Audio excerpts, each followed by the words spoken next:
George Bailey wished he had never been born. And he got his wish. And he got to see what his town, Bedford Falls, became without him. And Bedford Falls became Pottersville, named after his nemesis, Mr. Potter. So try to think of those. If you're familiar with the movie It's a Wonderful Life, which would you prefer? Bedford Falls, a quiet little mountain village, or what you saw there, Pottersville? Would you like something that is light, or do you like the dark? What do you have to do to make a room dark? Remove the light. And if we remove the light, things get very dark. That's the concept we're looking at.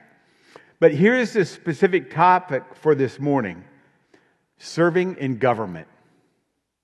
Being in the government and being in politics is dirty, and good people should stay away. Who said that? Crooked, immoral people who want control, and people they have convinced.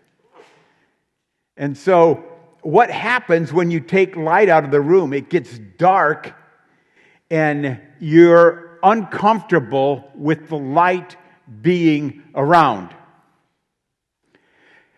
As we saw last week, our Constitution incorporated biblical principles, but it fails if only pagan liars, cheats, and thieves run the government. 55 out of 56 of the signers of the Constitution were Bible-believing, church-attending Christians. John Adams said, "Our Constitution was made only for a moral and religious people. It is wholly inadequate for the government of any other." And so, should believers, followers of Jesus, be a part of government? So, to deal with that topic, we're going to take a look at three people who served in the government over various times. The first one we're going to take a look at is a guy named Joseph. Joseph had dreams.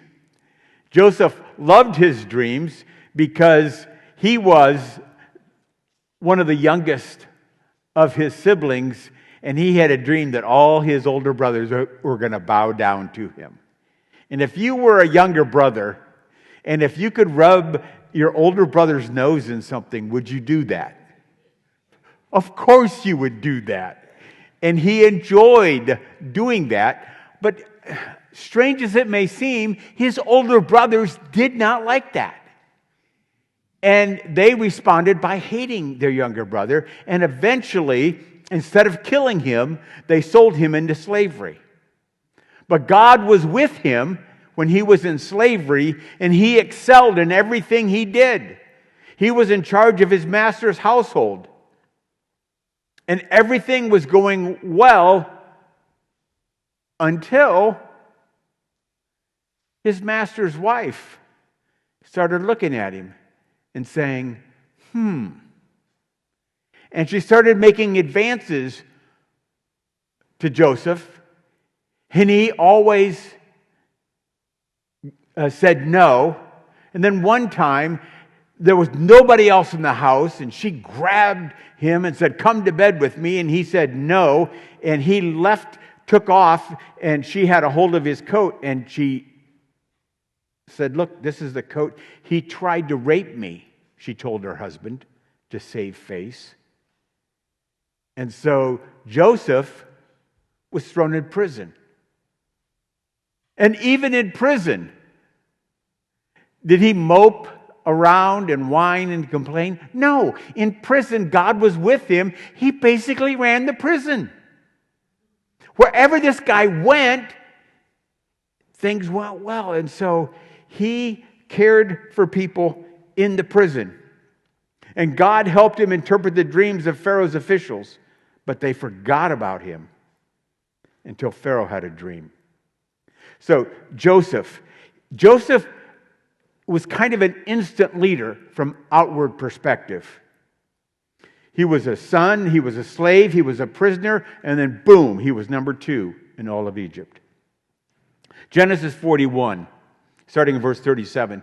Joseph's suggestions were well received by Pharaoh and his officials as he had interpreted Pharaoh's dreams. So Pharaoh asked his officials, "Can we find anyone like this man, so obviously filled with the Spirit of God?" Then Pharaoh said to Joseph, "Since God has revealed the meaning of the dreams to you, clearly no one is as intelligent or wise as you are.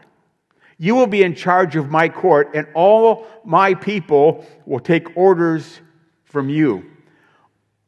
Only I, sitting on the throne, will have a rank higher than yours." Pharaoh said to Joseph, "I hereby put you in charge of the entire land of Egypt." Then Pharaoh removed the signet ring from his hand. What is a signet ring?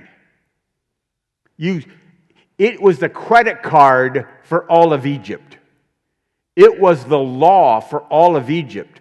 How would they pass a law? They would write something down and they would drip wax on it, and then you would push Pharaoh's signet ring into the wet wax and it would make a mark. And wherever that was Pharaoh's signature. And Pharaoh gave Joseph his signature. It was amazing. "Only I, sitting on my throne, will have a higher rank." And he put him in charge of the entire land of Egypt. Then Pharaoh removed the signet ring and placed it on Joseph's finger. He dressed him in fine linen clothing and gave him a gold chain around his neck. He was in charge of tax policy, land acquisition, asset manager. So what can we learn from this? First thing I see is grow in life's difficulties. Grow in life's difficulties. When life is good, climb higher. When life is hard, grow stronger. It isn't important what happens to you. None of us would throw any stones at Joseph if he sat in the corner, sucked his thumb, and whined and complained. What happened to Joseph was not fair. It wasn't right. But he didn't sit in the corner and suck his thumb and whine and complain. He grew through everything that happened. How do we respond to the things that happen to us? Grow, and then secondly, serve others. Have you ever been in the pit of despair and then someone needs help? The tendency is, yeah, go help yourself. Right? No, I got enough to deal with, go away. That is the tendency. But that's not what Joseph did. He did the exact opposite. He served them. He served where he was needed.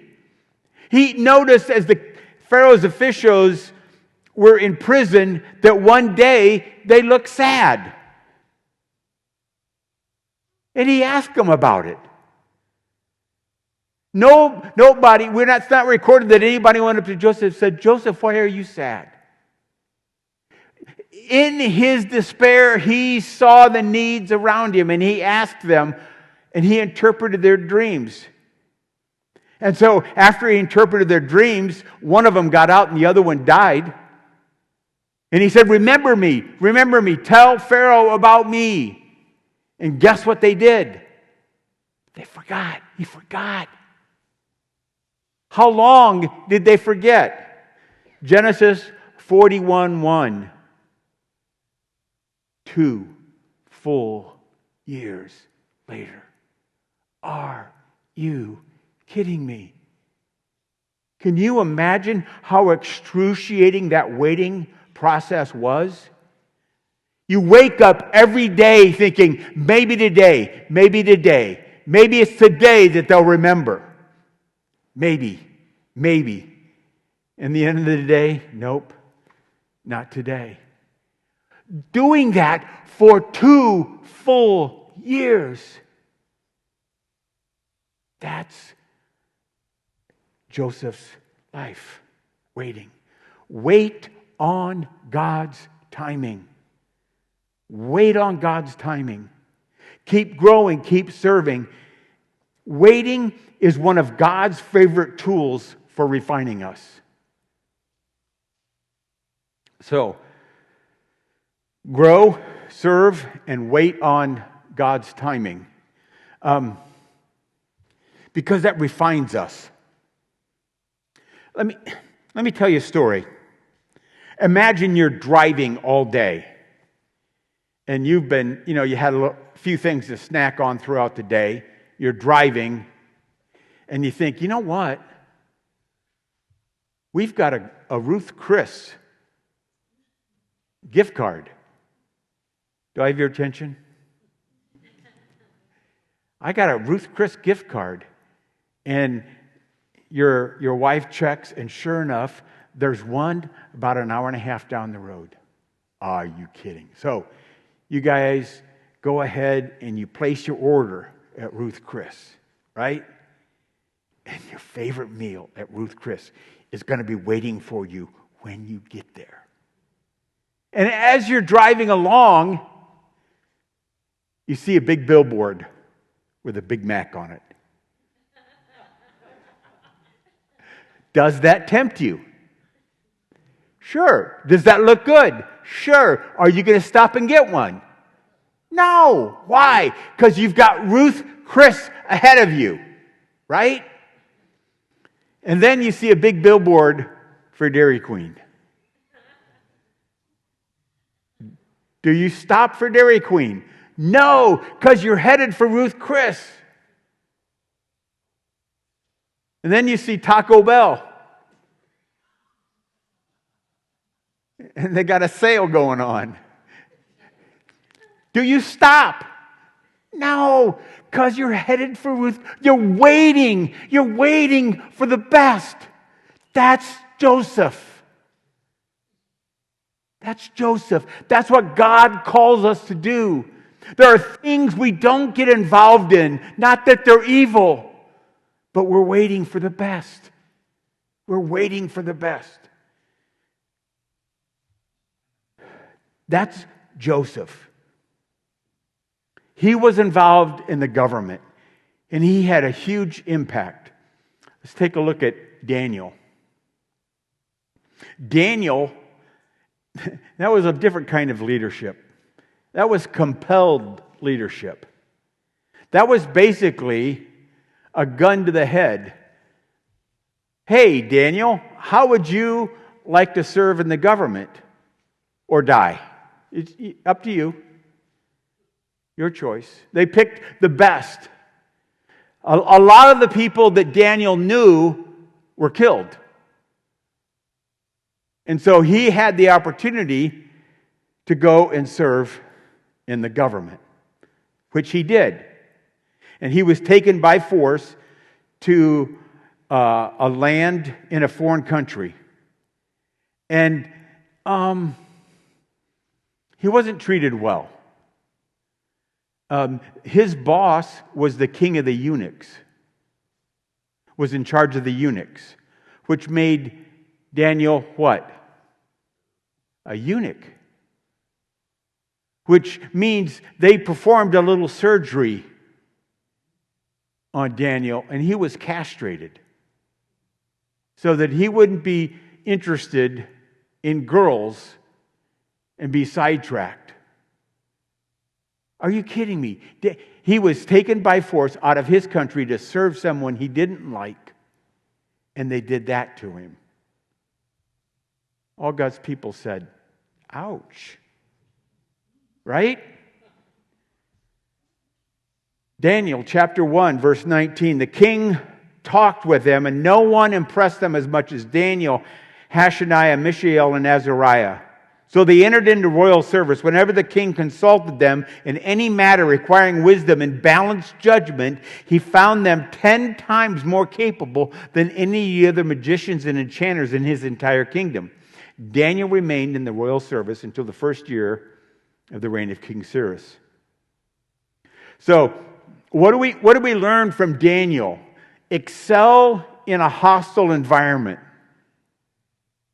I don't know. Have any of you ever had a bad boss? Yeah. Me too. Guess what? Daniel did too. Daniel did too. Things were difficult for him. And later on in his time there, all the other guys were mad at Daniel because he was doing so well. And the king was always listening to him. And so they're like, here's this plot. We'll ask the king to pass this law that no one can pray to anyone but the king for 30 days. Because they saw that Daniel was a man of prayer. So they passed that law. And they said no prayer to anyone for 30 days except to the king. Daniel continued to pray near his window where they could see him. He continued to pray out loud near his window. Could Daniel have prayed silently in his basement? Yes, he could have prayed silently in his basement. And he could have cowered in fear. But he didn't do that. Mediocre effectiveness is one way to fly under the radar. And excelling in the way God made you is risky, and you will be attacked in one way, shape, or form. So we need to defend your credibility from compromise. Daniel didn't stop praying. He kept praying, and he kept praying publicly, and he went into the lion's den. And in the lion's den, God came to his defense and closed the mouths of the lions. Listen to me. If you give up your credibility for peace, you will have neither. If you give up your credibility to make peace in a situation, you will have neither peace nor credibility. Daniel didn't do that. He didn't do that. He continued to be bold. There's a man named John Maxwell. I don't know if you've heard of John. John was a pastor. Now he's a teacher on leadership. When he was a pastor, he was meeting with 3 other pastors in this restaurant. And there were a lot of people in this restaurant for breakfast. And so the other pastor said, let's just pray quietly to ourselves, okay? Let's just pray quietly to ourselves. And that made John mad. So John stood up in the restaurant, and to the entire restaurant, he said, could I have your attention, please? We're going to pray here, and I wonder if we could all pray together. And John led them in this prayer. And he thanked God for the food, and he prayed, like a pastor would pray. And he sat down. He did that basically to shame the other 3 pastors he was with. But here's the cool thing that happened. At the next table was a young couple, newly married. And they said, hey, can we talk to you? And John ended up having breakfast with them and led them to the Lord during breakfast. Be bold. Be bold. Don't give in to compromise. And then the other thing I see with Daniel is serve with flexibility. He served under 3 different kings, and each situation was completely different. Don't become rigid. This is only, we only do things this way. Right? And we're comfortable with the things we're comfortable with, right? And we do things a certain way. Just like this lady, she was getting ready to cook a roast. She cut the end off of it and threw it away. And then she put it in the oven. Her daughter said, "Why'd you do that?" "My mom always did that." "Well, why'd your mom do that?" "I don't know." So she called her mom. "Mom, you always cut the end off the roast. Why do you do that?" I said, "I don't know. That's what Grandma always did." So they called Grandma. He said, "Why did you cut the end off the roast?" "Oh," she said, "my oven was too small." We keep doing stuff and we don't know why we're doing it. Daniel was flexible. In 3 completely different kingdoms, he was flexible. So now, talked about Joseph, Daniel. Let's talk about a lady. Let's talk about Esther. Esther. She had a different kind of leadership. She was a trophy leader. She was chosen because she was pretty. But here's the question: was she more than just a pretty face?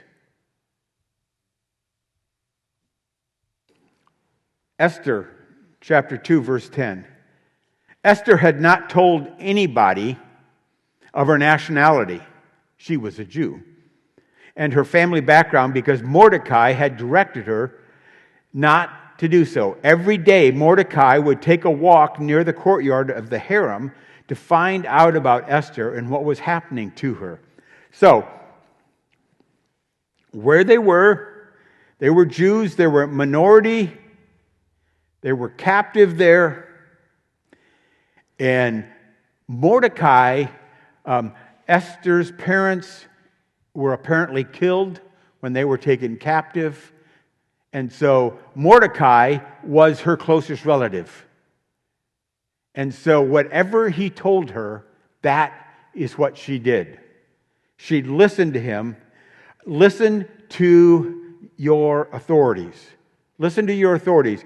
Esther was marching off the map. Esther was doing things that had never been done before.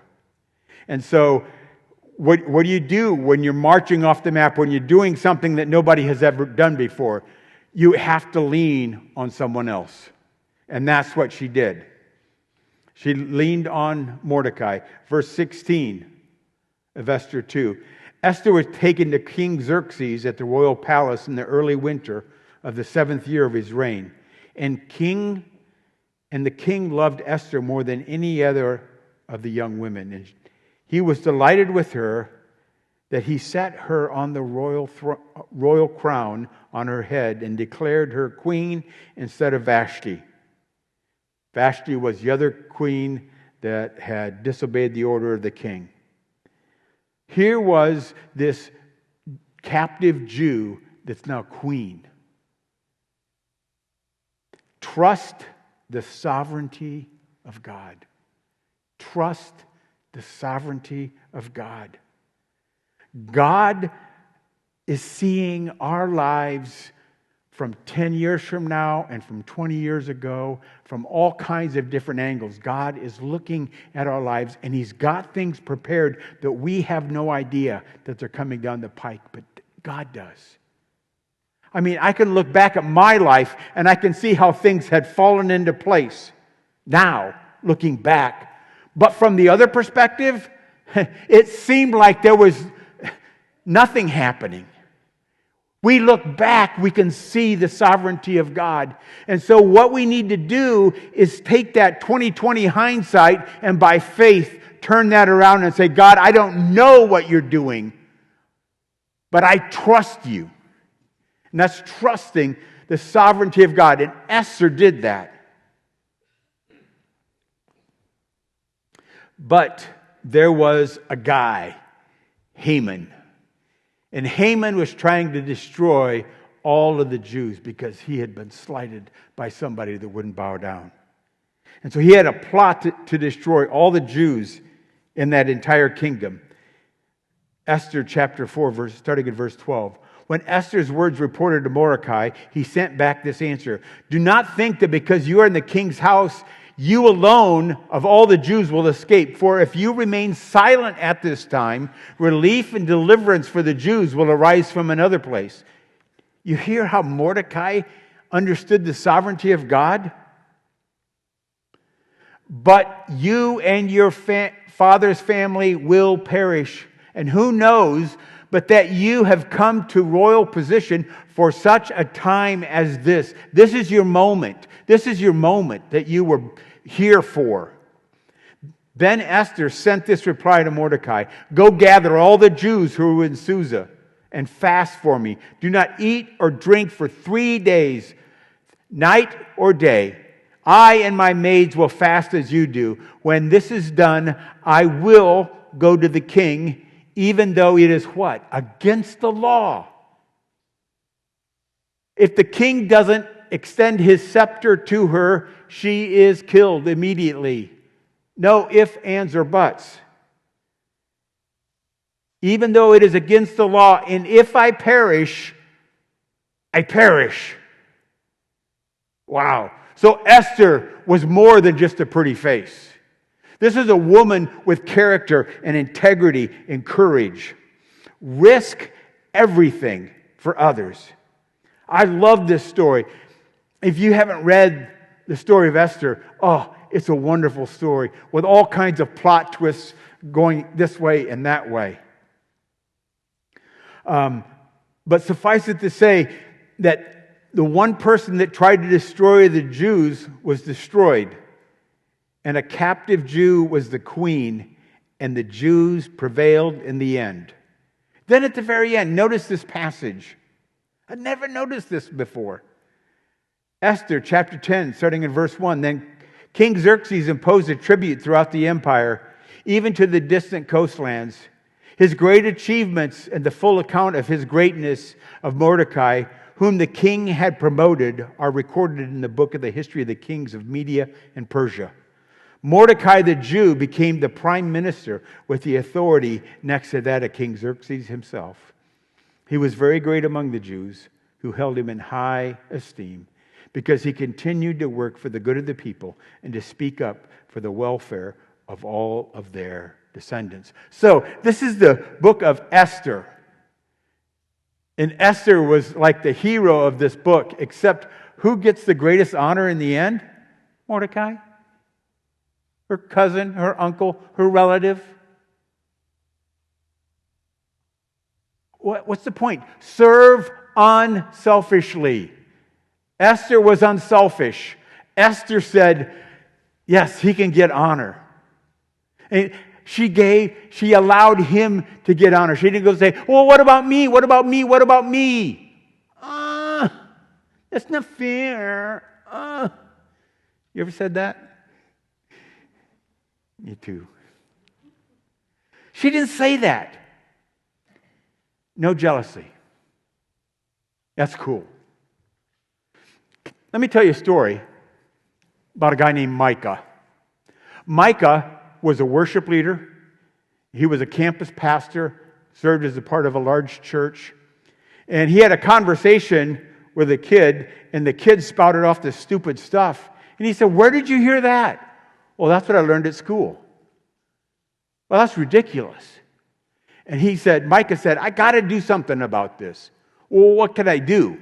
What can I do? And so he started talking to various people, and he found out that it was fairly simple to become an Indiana delegate to the state convention. And so he went to the county clerk, and he filed for that. And then he immediately forgot that he did that. He did that in January. And in November, somebody texted him and said, hey, I voted for you today. And he thought it was a joke. And so until he went to vote. and he saw his name on the ballot. And he remembered, oh yeah, I filed for that. So apparently he didn't have a really big campaign. So he, at the end of the day, in his county, I think there were like 15 spots available for the delegate, and there were 17 people that ran, and he won. And he went to the state convention later that year, or the next year. And he learned that he could really make a difference from that point. And so he got a hold of other churches, and he said, have your people become Indiana delegates to the state convention.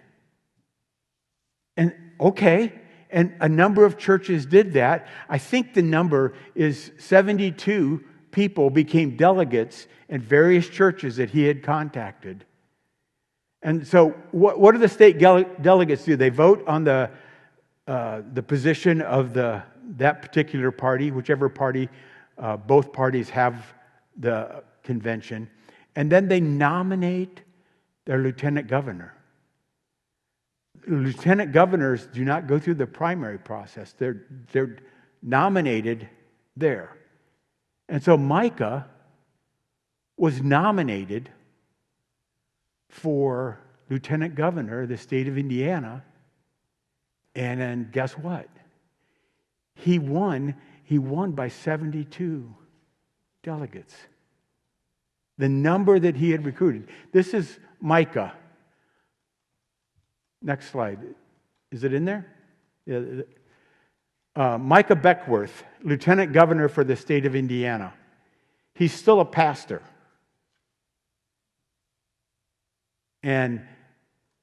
But he's serving to make a difference. I don't know if that's a way you can get involved. I mention that as a possibility. If God lays it on your heart and says, hey, I should do something. I've talked about, I don't like the way this is going on. Run for school board. Run for a position on the county council. Find a way to make a difference, to be light. What happens to Bedford Falls when you take out the light? It becomes Pottersville. By the way, since I started with It's a Wonderful Life, a clip from that movie, do you know why that movie was made? The movie was made because Frank Capra heard this comment, and that comment just stuck in his brain, and he said, I have to figure out a story that can share, that I can use to tell people about the power of that comment. And he heard this story, and he modified this story to be able to share. The concept that he got stuck in his head were words spoken by Jesus. You are the light of the world. That was the reason behind. And that movie is a way for Frank Capra to illustrate that one point. Who's the light of the world? You are. You are. Who's the light of Kosciuszko County? You are. And so wherever we are, use our influence to shine light. Here's the bottom line. Use the influence you have to spread the light. Darkness is the absence of light. Where do you want to live? Bedford Falls or Pottersville? Where do you want your kids to live? Bedford Falls or Pottersville? What do you want to leave as your legacy? Bedford Falls or Pottersville? Would you stand with me?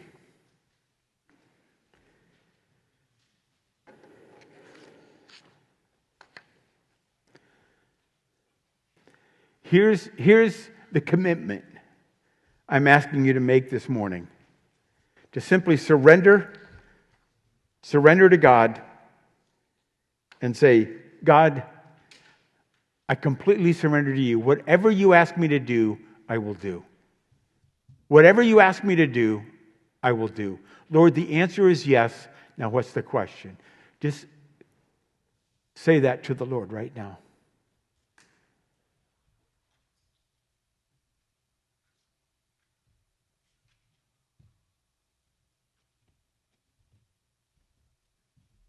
Father, work in and through us. You're not done. These people we looked at today are examples. They lived their lives and they made a difference. But you're not done using people to change the world. We've got a room full. Father, use them in their sphere of influence. Expand their sphere of influence. Bless them. Continue to work through them in ways that extends your kingdom. We commit ourselves to accomplishing your will. In Jesus' name we pray. Amen.